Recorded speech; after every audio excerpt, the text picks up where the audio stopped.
Hi, Tim Hughes here. I'm the CEO and co-founder of DLA Ignite.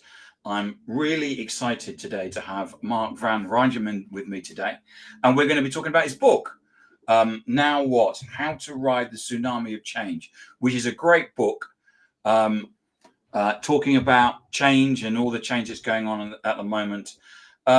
Mark, where can people find things about you? Well, first of all, thanks for having me on your show, Tim. Great to be here. I'm really looking forward to the conversation. And yes, my new book, I'm glad you have a copy there. You can find it on thedigitalspeaker.com or now-what.co. That's the shortened link if you want to go, if you want to use that. It's on Amazon. There's only one Mark Van Rijmenam in the entire world. So if you I Google can my imagine. name, yes. So if you Google my name, you will probably find the book Now What if you add that to the title to the search query, and then you will be able to find me. Excellent. So, Mark, one of the things that I've had, which I don't get often, well, actually, I've never had this before in the 9 years that I've run my podcast, I don't think, is I actually had people writing to me saying they had questions for you. So, Nice. so what I'm going to do is I'm going to sprinkle those in the interview today. But first and foremost, let's talk about the book. You talk about riding the tsunami of change. What was the catalyst for writing it, and why do you feel now was the right time and moment to publish that message? Well, it's multiple reasons. I've written 5 other books before, and these were all very much tech driven. First book was on big data. Second book was on blockchain. Third book was big data, blockchain, AI. The fourth was the metaverse. The fifth was written with ChatGPT, the first book in the world. A nice experiment as well. This book, I wanted to do something different because I wanted to sort of step sort of a helicopter view of what's going on in the world. Because from my talks with organizations around the world, I sort of get this. I see that the world is going through so much change at the moment, and it's not just technological; it's also ecological, it's geopolitical, and of course, my dominant focus is from a technological perspective because that's my background. But it's not just big data; it's not just AI. There's a plethora of technologies that are all converging, and as a result, they are changing our society.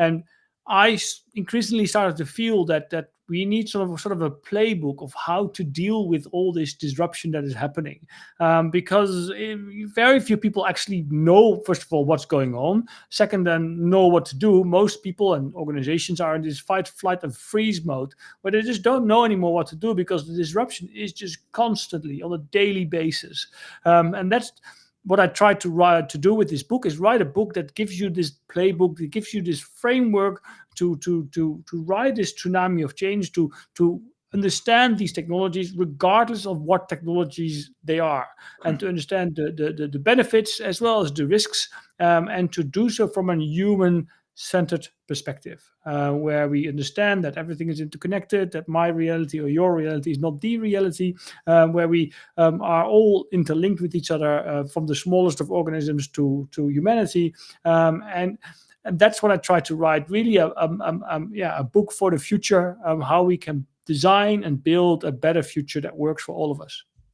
You describe change as a tsunami. What makes today's wave of disruption different from previous industrial or technological revolutions? Well, I think first of all, it's going so much faster. Yeah. We have hit the second half of the chessboard where exponential change is doubling every time. You might know Moore's law, which states your computer power doubles every 18 to 24 months. We have now reached a stage where compute power doubles every 6 months, and compute cost drops tenfold per year.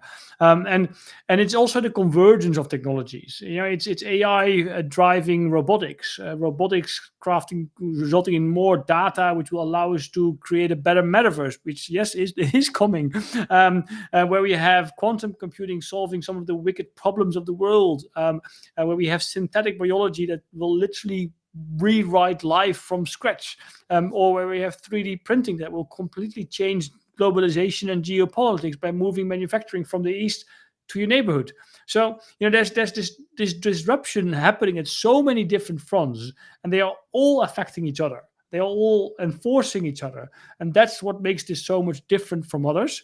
And at the same time, because of these technologies, a lot of the jobs that exist today, they will disappear, and it's sort of the elephant in the room that nobody wants to talk about, and especially big tech tries to avoid it because obviously they need to make money. But that is a consequence, and in my book I make the prediction that by 2030, I believe 1 billion jobs will have been destroyed because of all this disruption that's happening.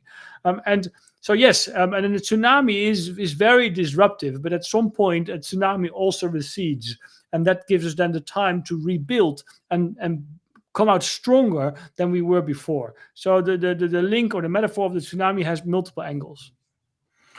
So here's the first question from one of our watchers. Does Mark agree that guardrails are needed for AI?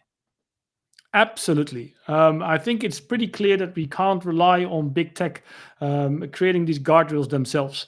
And I think here in Australia, which I'm really proud of, they have persevered and said no social media for under 16 or other platforms as well, such as YouTube, and hopefully Asian platforms as well. And so yes, I think we need guardrails, and I think the regulators, the global community needs to step up, come together and say, look, this is too important to fail. This is too big to fail. We need to work on this together. We need to set guardrails together. And no, you cannot allow kids on your platform because you want to make more money, because your 100 billion in your bank account isn't enough. So I think we need to put humanity first and not big tech shareholders first. And that can only be done by guardrails and by enforcing them, which is hard in this geopolitical world that we live in, unfortunately, with most of the big tech companies being American. And we know what the American president, how he thinks about these kind of things. So we do need them, because otherwise we get lots of problems that we have already seen happening with self-harm on agents, suicide even, and these are horrible things, and these are relatively small things of what can go wrong in the broader scheme of things. So it's yes, guardrails are necessary. Second question from the viewers: when does Mark feel AGI will be here? So AGI, is it 5 years, 10 years, 15 years? Of artificial general intelligence, when AI becomes as intelligent as a human being. I find it really difficult. What we currently have, the large language models, it's pure statistics, and it's predicting the next token given a certain context, and it's bloody good at that. And it's very remarkable, but it is just language being thrown at you based on statistics. And there's no consciousness or whatsoever in there at all. It might seem conscious because it has read all the books to know how to talk to make it seem conscious, but it is not. And we should not anthropomorphize AI. It's a tool, it's a powerful tool, but it is not conscious. But I think there are two things, different things. Conscious AI becoming conscious and AGI, they don't necessarily have to be the same thing. We can reach AGI probably maybe faster than consciousness, but then again, we don't really know. I think it's important to understand that we don't invent AI. We are discovering AI, and that's a big difference. And it also means that if you are discovering something, you might need to be a bit more careful, because we don't know what we find next, Yes. and we don't really know how it works, which is the case for the current AGI, where even the big tech companies have really not really an idea how these large language models do the trick that they do. And so from that perspective, yes, it is a powerful tool. Is it AGI? No, because we've seen plenty of examples on the internet where it can't answer the simplest questions. I think also if you really want to reach AGI, we need to solve the energy problem. Our brain works on 20 watt, which is yeah, you can't get much done with 20 watt with a GPU. But there is a lot of work going on in these directions. You know, GPUs on that use photons, organic computing, mushroom computing. I read the other day, which is coming. So there is a lot of work in the organic direction, which might help us. But I believe that if you truly want to be able to reach AGI, we need to solve that barrier first. And I think I don't think AGI will reach in the next couple of years, maybe next decade. That wouldn't be surprised. And then, yeah, what happens then is going to be very interesting.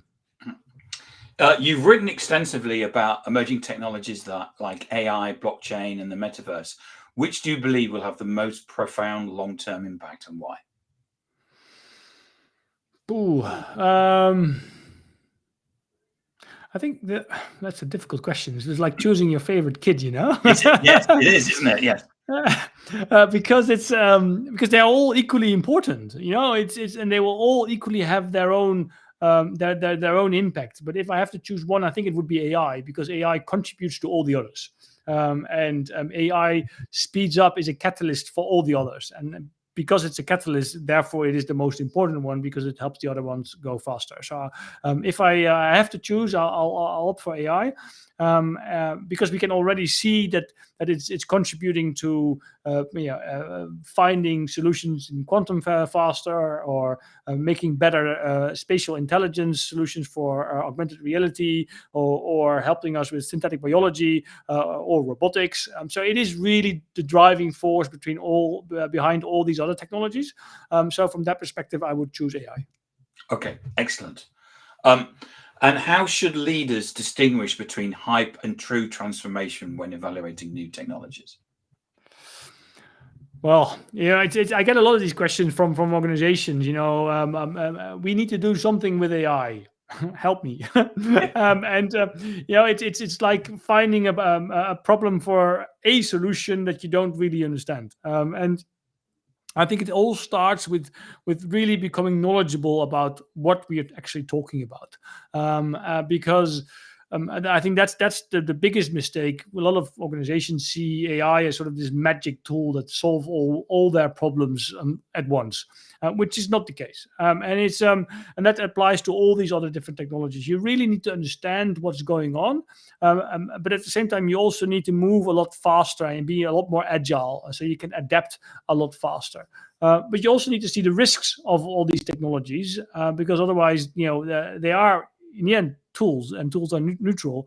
And you also need to empower everyone within your organization, so that it almost becomes sort of a bottom-up approach within your organization, where everyone is learning what's going on, everyone is adapting, everyone is verifying, and everyone is empowering the entire organization to move forward. It's a different approach to leadership, which is often very much perceived top down. But I think, yeah, the days of yesterday are no longer here. We need to adapt to the new reality. Yeah.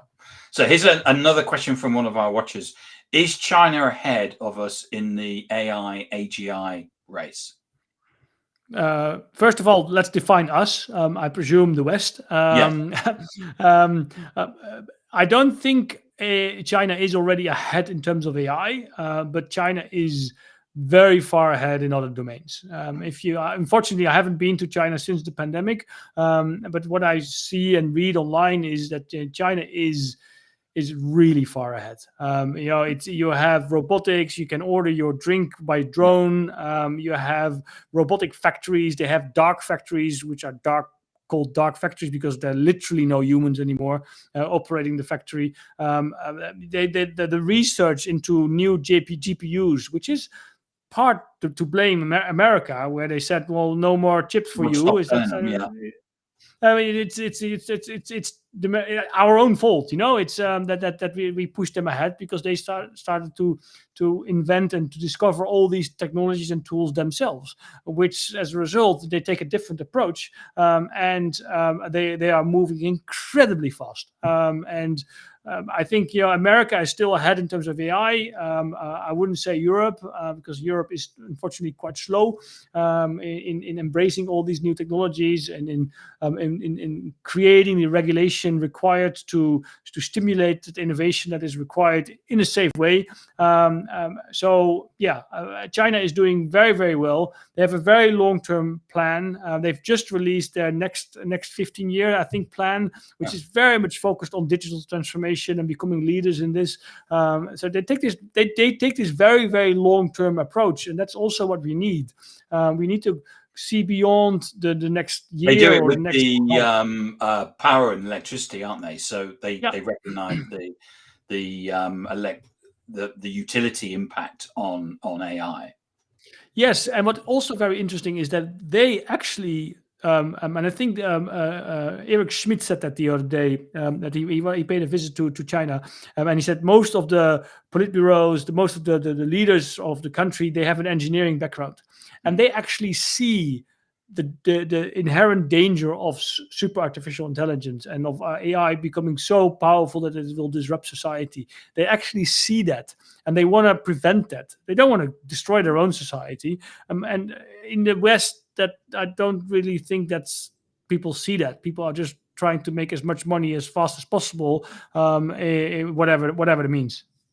Another question from our watchers is about AI and solving cancer and incurable diseases. Do you think it will do? If so, when? Again, I think this is where AI can play a really pivotal role. DeepMind is playing a big role in here. The boss of CL DeepMind even said that he thinks that in the next 10 years all diseases will be cured. I'm not sure if it's going that fast, but it's clear that AI can have a big impact here, because it just everything is being sped up. The trials, the research, the creating medication, personalizing the medication, everything is sped up. So we have definitely left the hockey curve, the bottom of and we are on an exponential trajectory. So from a healthcare perspective, we are clearly moving to a proactive, preventative healthcare system, but that also requires a lot of adaptation from governments, from insurance companies. I had a presentation the other day from a longevity clinic here in Sydney, and the price they required for like 450 biomarkers was like 16,000 Australian dollars, which is relatively cheap compared to America. It's still a lot of money, but it's relatively cheap compared to the US. And then I ask, is this being, is the insurance stepping in here? And they say no, which to me doesn't make sense, because $16,000 for checking you on an annual basis is a hell of a lot cheaper than trying to cure cancer with all the medications that cost sometimes hundreds of thousands of dollars. So we need a paradigm shift here, where also the insurance companies start to see that like longevity is something to pursue, and could help us also reduce the costs, because across the world the costs are exploding because all these technologies are very expensive.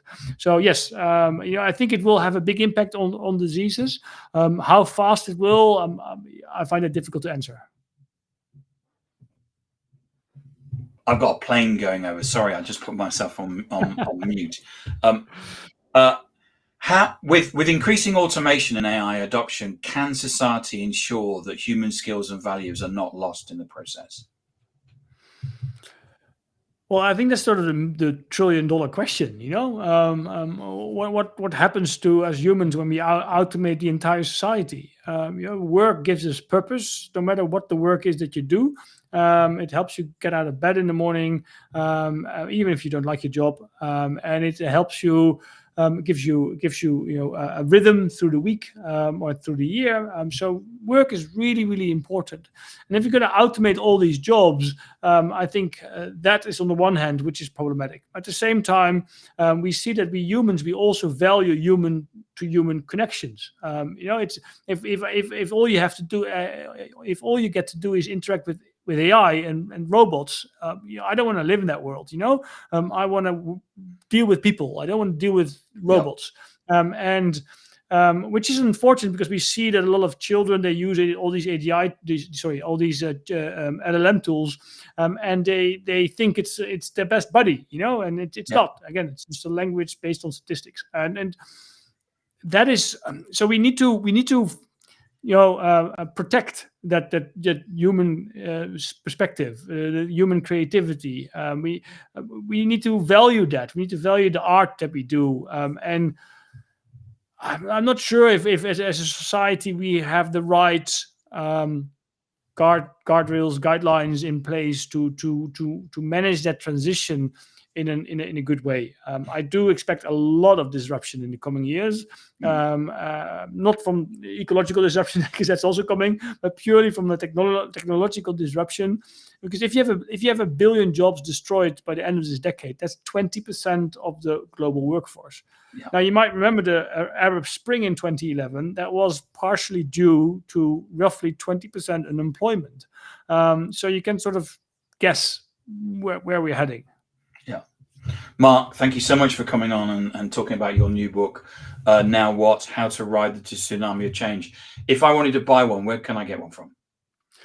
You can get it on Amazon or any of the online bookstores. You can find it. You can also get it on my website, thedigitalspeaker.com, or the short version now-what.co, or just Google it and you'll find it as well. Okay. And where can we find information on you, Mark? If you want to know more about me, thedigitalspeaker.com, or you can go to futurwise.com, which is my new tech platform to help you be in the know without being out of time, without the E in the middle, futurwise.com. You can, on LinkedIn, happy to connect. I update and publish posts there on the regular basis as well. And your newsletter is excellent, isn't it? I mean, in terms of, and not just it's not about Mark. It actually provides your current thinking in terms of, and you share your current thinking. You're very generous in the way that you share your thinking. Thank you. Yeah, it's called the Synthetic Minds newsletter. You can find it on the Digital Speaker, and I've just sort of made a switch to move to like a twice a week newsletter where I literally just whatever comes in my mind of what I read, I just share, and I share my ideas to the world because I think it's important for everyone to become more aware of what's going on. Yeah. Because only if we are aware can we make the right decisions. Yeah. Mark, thank you so much. It's been excellent. I really enjoyed it, and I could have gone on for ages, but thank you so much. Thanks for having me.